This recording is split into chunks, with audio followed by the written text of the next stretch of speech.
A few years back, my wife was working as a hospice nurse. She found the work demanding, exhausting, and intensely rewarding. It takes a special kind of person to care for the dying. Beyond medical skills, hospice nurses develop a bond with their patients, navigate family dynamics, and shepherd patients to a peaceful, dignified death. Endings matter, not just for the person, but perhaps even more for the ones left behind. Late one afternoon, at the end of my wife's work week, she arrived at home.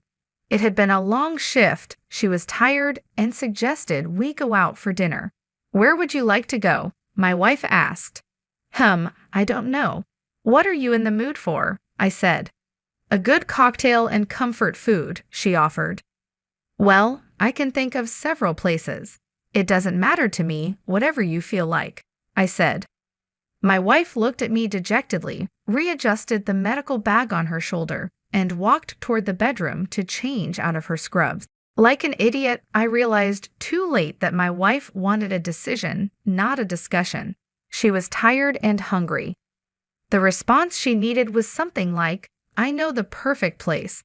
Why don't you get changed into something comfortable and we'll head out?"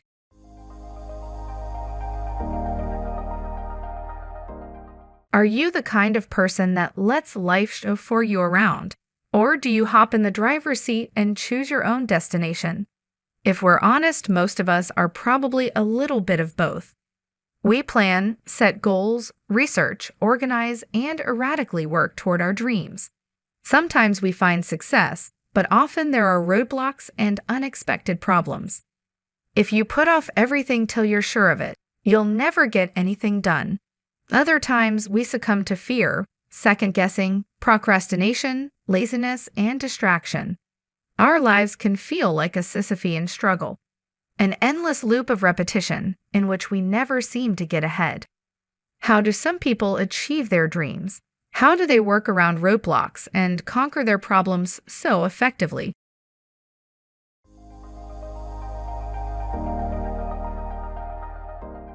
Ed Mylett is an author, entrepreneur, and speaker with an estimated net worth of $410 million. In a blog post on his website, Mylett argues the following: 85% of your problems should be solved immediately.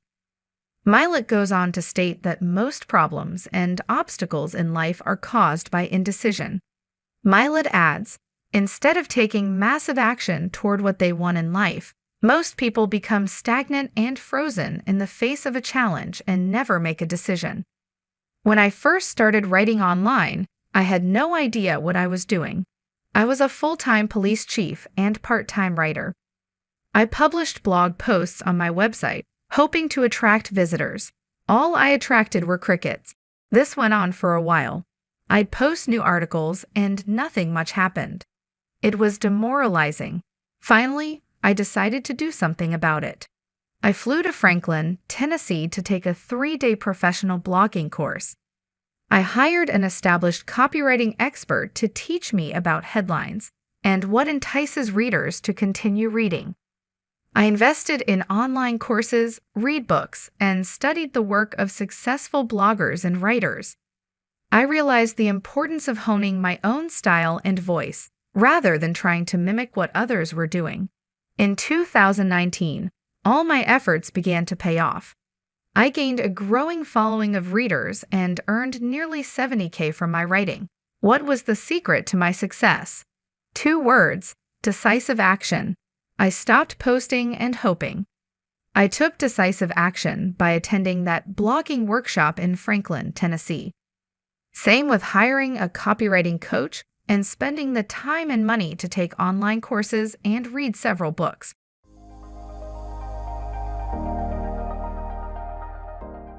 A few years before all of this, I did something similar with my landscape painting.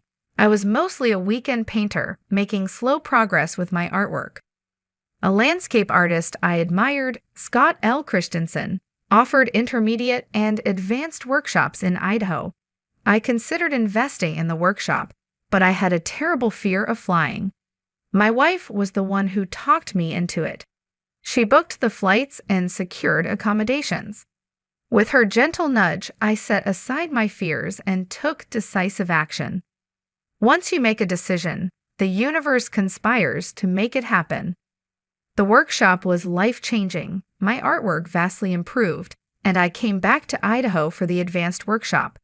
Later on, Christensen invited me and one other artist to a private salon. Decisive action greatly improved my fine art, as well as my writing career.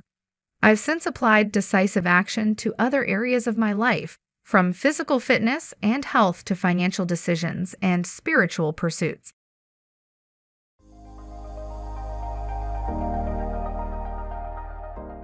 There will always be problems and challenges in life.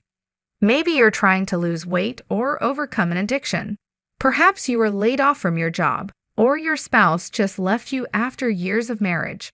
The wrong thing to do is complain about the problem, cry in your beer, or ignore it. Usually, the more you ignore or avoid a problem, the worse it gets. You'll just be more miserable. Taking decisive action has the opposite effect of ignoring the problem. It frees your spirit because you're finally taking action. It feels good and leads to results. Happiness is not the absence of problems, it's the ability to deal with them. Do your best to quickly educate yourself about the problem. Research how others solved the same situation. From permanent weight loss and overcoming addiction to reemployment and finding new love, others have successfully gone before you. Learn from them. But don't suffer from analysis paralysis. An artist who spends forever tidying up her studio may never get to painting. Similarly, if you spend forever trying to create perfect conditions, you may never take decisive action.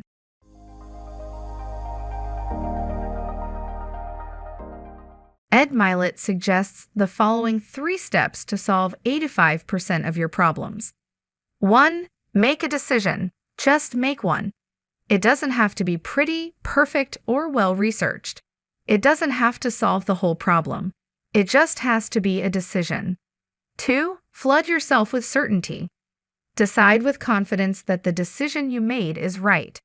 Many people decide but stay stuck and won't move forward because they keep second-guessing themselves. Instead of having massive certainty about their decision, they doubt themselves and never take action. 3. Take massive action. Once you've decided, start taking steps consistent with that decision.